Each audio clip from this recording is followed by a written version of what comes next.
Welcome to this session on relational algebra. Relational algebra serves as a formal language, specifically designed for querying relational databases. It provides a strong foundation for understanding how we retrieve and manipulate data within these databases. Let us dive in and explore its fundamental concepts and operations. What exactly is relational algebra? In simple terms, it is a procedural query language used for relational databases. It gives us a solid, formal way to perform operations on relational databases. Edgar F. Codd developed it in 1970, and it forms the basis for the more commonly used structured query language, also known as SQL. One of the key characteristics of relational algebra is that its operations produce new relations from existing ones. It is a closed system where both the inputs and outputs are relations. This allows for combining operations. Relational algebra provides a set of operations to manipulate relations, allowing us to perform various data transformations. Ultimately, this is useful in optimizing and planning how queries are executed in a database system. Now, let us discuss the fundamental operations in relational algebra. The first operation is selection, denoted by the symbol sigma. Selection is used to select tuples, that is, rows, from a relation that satisfy a given condition. As an example, sigma age greater than 30 of employee selects all employees whose age is greater than 30. Next up, we have projection, denoted by the symbol pi. Projection creates a new relation with only the specified attributes, that is, columns, from an existing relation. As an example, pi name, salary of employee selects only the name and salary attributes from the employee relation. The Cartesian product, denoted by the symbol cross, creates a new relation by combining each tuple from the first relation with every tuple from the second relation. For example, employee cross department combines each employee with every department. Finally, there's the union operation, denoted by the symbol union. Union combines all tuples from two relations, removing any duplicates. It is important to note that both relations must have the same schema for this operation to work. For example, our union S combines all tuples from relations R and S into a single relation. Now let's explore more relational algebra operations. First, we have set difference, denoted by the minus symbol. Set difference returns tuples that are in the first relation but not in the second relation. It is important to note that both relations must have the same schema. As an example, our minus S returns all tuples in relation R that are not in relation S. Next, we have intersection, denoted by the intersection symbol. Intersection returns tuples that appear in both relations, and again, both relations must have the same schema. For example, our intersection S returns all tuples that are common to both relation R and relation S. Join, denoted by the join symbol, combines related tuples from two relations based on a join condition, and creates a new relation with attributes from both relations. For example, employee join employee department ID equals department. ID department combines employee records with their corresponding department records based on matching department identifiers. Finally, rename, denoted by the row symbol, renames a relation or attributes within a relation to provide more meaningful names, or to avoid naming conflicts. For example, row manager ID, name of employee renames the employee relation to manager, and renames the attributes to ID and name respectively.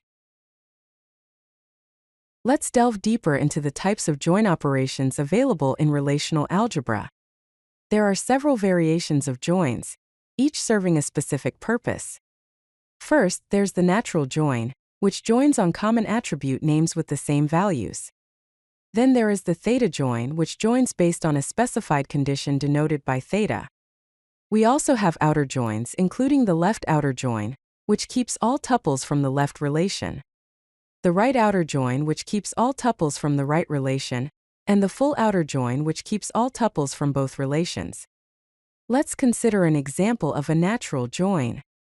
We have an employee table with columns ID, name and department ID, and a department table with columns department ID and department name. Performing a natural join between these two tables on the department ID column, we'll combine the rows where the department IDs match. The result is a new table containing the combined information from both tables, as you can see on the slide. Let us now look at selection and projection with the help of an example. Selection selects tuples that satisfy a given condition. Consider a student table with columns ID, name, age, and grade point average, also known as GPA. Applying the selection operation with the condition, age greater than 21 on the student table will filter out the students whose age is 21 or less, resulting in a new table with only the students older than 21. Projection creates a new relation with only the specified attributes.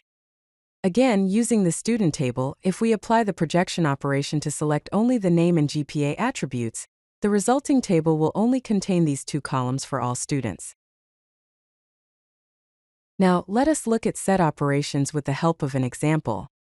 Union combines all tuples from both relations, removing duplicates.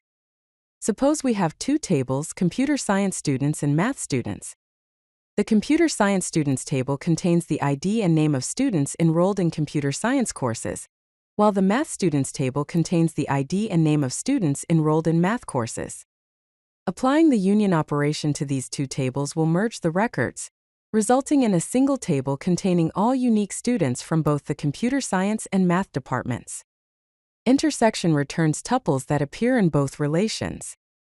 Again, considering the computer science students and math students tables, applying the intersection operation will return only the students who are present in both tables, meaning those who are enrolled in both computer science and math courses. Let us try to build complex queries now. First, let us find the names of students who take both computer science, that is CS, and math courses. To achieve this, first join the enrollment and student tables to get student information along with their courses.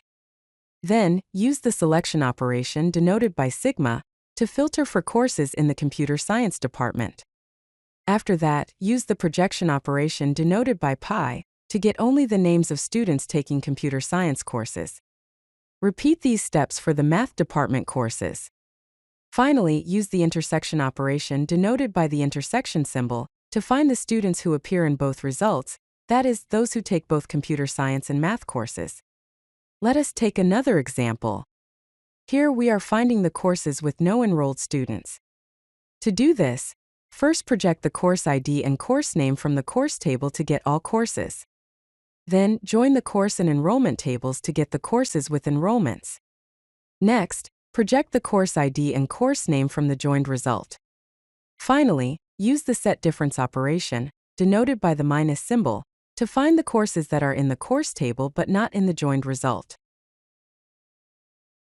Here is a comparison of relational algebra operations and their structured query language, also known as SQL equivalence. The selection operation in relational algebra corresponds to the select asterisk from table, where condition statement in SQL. The projection operation corresponds to the select attribute 1, attribute 2 from table statement. The join operation corresponds to the select asterisk from table 1 join table 2 on table 1, attribute equals table 2 attribute statement. The union operation corresponds to the select asterisk from table 1 union select asterisk from table 2 statement. The intersection operation corresponds to the select asterisk from table 1 intersect select asterisk from table 2 statement. Finally, the set difference operation corresponds to the select asterisk from table 1, except select asterisk from table 2 statement. While SQL is based on relational algebra, it includes additional features like aggregation, grouping, and ordering that extend beyond basic relational algebra operations. In summary, relational algebra is a procedural query language that serves as the theoretical foundation for SQL. It provides a formal framework for manipulating relations through well-defined operations. These operations include selection, projection, join, union, intersection, and difference.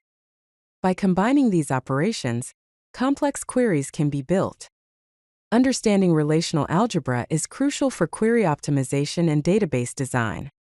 Relational algebra is used in query optimization to transform queries into equivalent but more efficient forms. It provides a theoretical foundation for relational database systems and helps database designers understand the expressive power of query languages. It also enables formal verification of query correctness and serves as an intermediate representation in query processing pipelines. In short, relational algebra provides the formal foundation upon which the entire field of relational databases is built. So, it is an essential concept for database professionals to understand.